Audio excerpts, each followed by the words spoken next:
बहनों और भाइयों, आप कुछ समय से इंतजार कर रहे होंगे। आज मेरी बातों को सुनने के लिए यहाँ आए हैं। इसके लिए मैं आपकी बहुत बहुत आभारी हूँ, आपको धन्यवाद देती हूँ और आपका भी इस सभा में स्वागत करती हूँ। देखिए, मेरी बहनें यहाँ बैठी हैं। आज सुबह उठकर आपने सबके लिए खाना बनाया होगा, घर का काम किया होगा, तभी आप यहाँ आ पाए। और जब यहाँ से आप वापस जाएंगी तो भी आप काम करेंगी। जिसका जॉब है वहाँ आप कल सुबह जाएंगी जॉब पे। जो खेती में मदद करती हैं वो खेती में मदद करने जाएंगी। तो आप सबका जो जीवन है बहुत मेहनत का जीवन है और संघर्ष का जीवन है। इसी तरह से मेरे भाई जो यहाँ हैं, आप भी जहाँ जहाँ आप काम करते हैं, चाहे आप किसान हैं, खेती में करते हैं, चाहे आप जवान हैं, चाहे आपका जॉब है, जो भी आप करते हैं, आप मेहनत और ईमानदारी के साथ करते हैं। अब जब आप इस तरह से मेहनत और ईमानदारी का जीवन जीते हैं तो आप सिर्फ अपने परिवार के लिए ये काम नहीं कर रहे हैं। आपको लगता है शायद कि मैं अपने बच्चों के लिए, अपने परिवार के लिए ये काम कर रही हूँ या कर रहा हूँ, लेकिन इससे भी बड़ा आप एक काम कर रहे हैं। मेरे परदादा पंडित जवाहरलाल नेहरू कहते थे, उन्होंने एक बार इंदिरा जी को चिट्ठी में लिखा था कि कोई भी देशवासी जो छोटे से छोटा काम करता हो, चाहे वो बर्तन मांजता हो, चाहे वो खेती करता हो, चाहे मजदूरी करता है, चाहे सरहद पे देश की सुरक्षा करता है, चाहे डॉक्टर है, मरीजों का इलाज करता है, जो भी काम ईमानदारी और मेहनत के साथ करता है वो देश की सेवा करता है। तो एक तरह से जब आप सुबह उठ के अपने जीवन के संघर्षों का सामना करते हैं और मेहनत की कमाई घर लाते हैं, तो आप भी देश सेवा का काम करते हैं। और ये जो देश सेवा है और ईमानदारी है, इसका हमारी राजनीति में बहुत बड़ा महत्व रहा है। महत्व ये रहा है कि हमारा पूरा जो स्वतंत्रता का संग्राम था, जिससे हमें आज़ादी मिली, महात्मा गांधी, जवाहरलाल नेहरू, सरदार पटेल जैसे महापुरुषों ने हमारी आज़ादी की लड़ाई लड़ी, तो उन्होंने भी ये सेवा, ईमानदारी, जिसको वो कहते थे सत्य और सच्चाई की लड़ाई लड़ी। तो हमारी राजनीति, जो इस देश की राजनीति है, उसका आधार ही, उसकी नींव इन्हीं सिद्धांतों पे डली।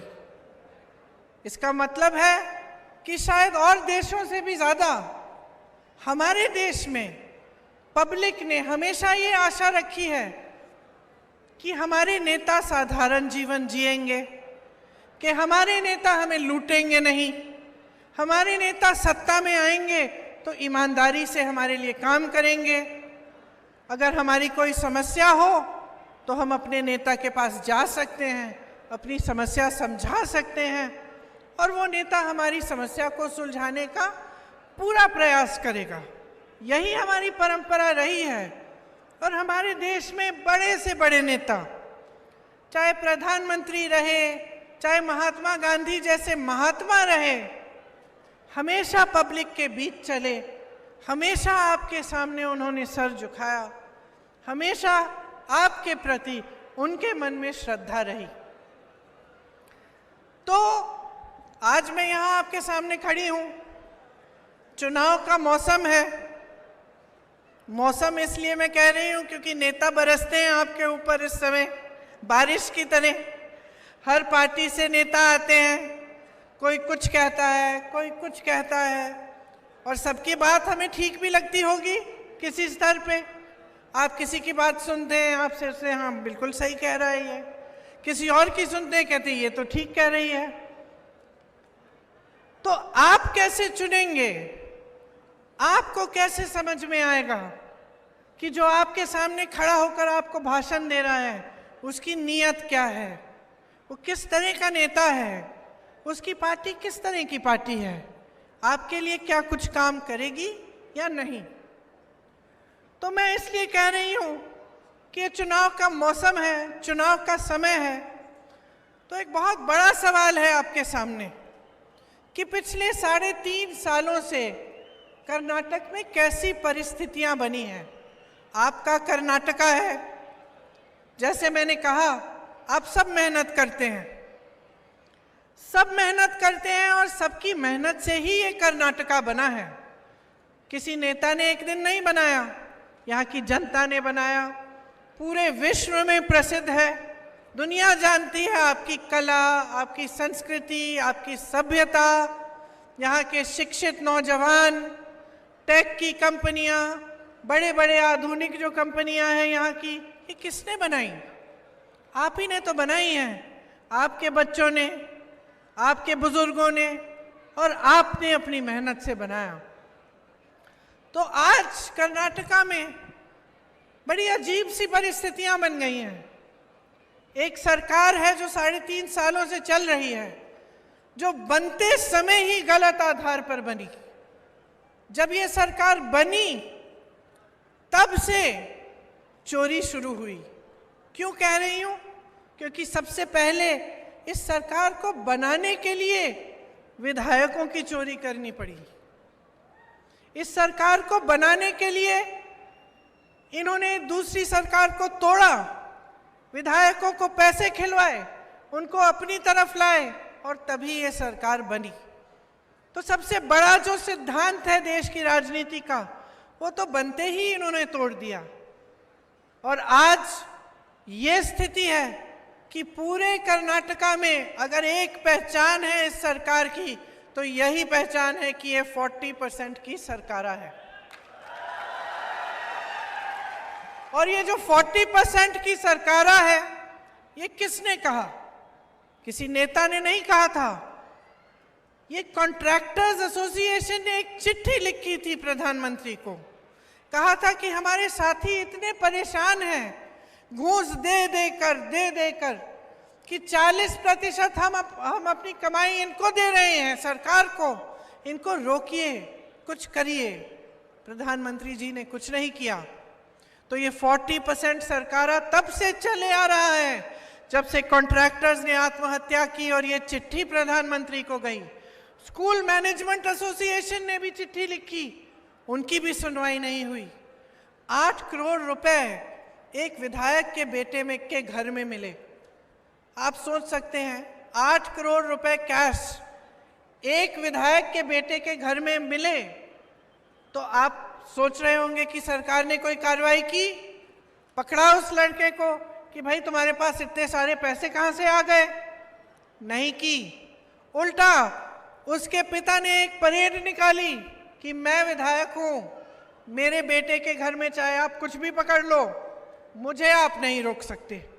इतनी बेशर्मी के साथ लूटा है कर्नाटका को कि हर स्तर पर लूट है, हर स्तर पर। और उस लूट का बोझ कौन उठा रहा है? आप उठा रहे हैं। क्योंकि आप सोचते होंगे कि ठीक है, ये लोग सत्ता में आ गए, लूटने लग गए, अपने बड़े बड़े महल बनवा दिए, बड़ी बड़ी गाड़ियों में चल रहे हैं, इनके पास बहुत हो गया तो हमें क्या? लेकिन है, क्योंकि जो लूट रहे हैं वो आपका है, जो लूट रहे हैं वो संपत्ति आपकी है, कर्नाटका की है, आप सबकी है। अगर ये लूट बंद होती तो आपके लिए क्या क्या बन सकता था, आपको मालूम नहीं होगा। हमने एक अनुमान लगाया, 1.5 लाख करोड़ रुपए लूटे हैं, कर्नाटका की संपत्ति लूटी है। अब आप सोचिए 1.5 लाख करोड़ रुपए में क्या क्या कर सकते थे। 1.5 लाख करोड़ रुपए में 30,000 स्मार्ट क्लासरूम बन सकते थे।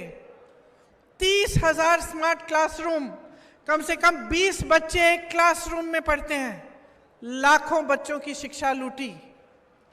इनके लूट से 2000 से ज्यादा लंबी 6 लेन की किलोमीटर लंबी 6 लेन की एक्सप्रेसवे बन सकती थी, 2250 किलोमीटर लंबी, अगर ये 1.5 लाख करोड़ रुपए नहीं लूटते। 30 लाख गरीबों के घर बन सकते थे इन पैसों से। आपके लिए योजना बन सकती थी, जिसको कहते हैं अफोर्डेबल हाउसिंग की योजना। 30 लाख घर बन सकते थे। आज अगर आप महंगाई से जूझ रही हैं बहनों, मुझे मालूम है 1100 का सिलेंडर मिल रहा है, मुझे मालूम है कि आटा, दाल, सब्जी, हर चीज महंगी हो गई है। आप दुकान जाती होंगी, सुबह सोचती होंगी कि 1-2 चीजें पकानी है, आधे टाइम आप वापस लौटती होंगी बगैर खरीदे। आधी चीज खरीदती होंगी और आधी छोड़ देती होंगी, क्योंकि महंगाई इतनी हो गई है। और इस महंगाई का सारा बोझ आप उठा रहे हैं, किसान उठा रहा है। डीएपी का पहले बोरा मिलता था 50 किलो का, आज वही बोरा उतने ही पैसों का 45 किलो का मिल रहा है। आपको अपनी फसल का दाम नहीं मिलता, ना गन्ने के किसान को मिलता है, ना धान के लिए मिलता है। आपका फर्टिलाइजर, उस पे भी जीएसटी, ट्रैक्टर पे जीएसटी, हर चीज पे जीएसटी। तो कैसे गुजारा होगा आपका अगर ये लूट बंद नहीं होगी? जब तक ये लूट बंद नहीं होगी तब तक आपका गुजारा हो नहीं पाएगा। आपकी मुश्किलें बढ़ती ही चली जाएंगी। और क्या होता है, आप सोचिए, अगर नेता का ध्यान लूटने में और लालच में हो जाता है और उसी में पड़ा रहता है तो वो काम करना बंद करता है। और इसके साथ साथ एक और चीज है जो आजकल हमारी राजनीति में, हमारे देश में है, कि अब नेता जान गया है कि भैया कुछ काम करो ना करो, चुनाव के समय पब्लिक के सामने चले जाना, धर्म की बात उठा देना, जाति की बात उठा देना, पब्लिक के जज्बात उठ जाएंगे, आपसे जुड़ जाएंगे, चलो भैया नैया पार, एक और चुनाव निकाल देंगे। ये हुआ है कि नहीं हुआ है? जब आपके सामने नेता आते हैं तो आजकल ताज्जुब की बात तो ये है कि आपको ये नहीं बताते कि 3.5 सालों से हमारी सरकार रही है, हमने आपके लिए इतने पाठशाला बनाए, हमने इतने संस्थान खोले हैं, हमने इतनी सड़कें बनाई हैं, हमने अस्पताल खोले हैं, हम आपकी शिक्षा के लिए हमने क्या किया, आपके बच्चों को रोजगार कितने दिए, ये नहीं बताते। कहीं कहीं और की बातें करते रहते हैं। और इनको मालूम है कि जैसे ही धर्म की बात कर ली, जाति की बात कर ली, कोई ऐसी बात उठा ली जिससे आपका दिल जुड़ा है, तो Welcome to K-Mall, a premium project by Kaleen Group. K-Mall is in the heart of Kolkata's electronic, garment and lifestyle hub, Khidirpur. K-Mall, which is designed as a world-class mall, is the outcome of endless effort of our experts, combined with modern superb techniques and new age design. Book now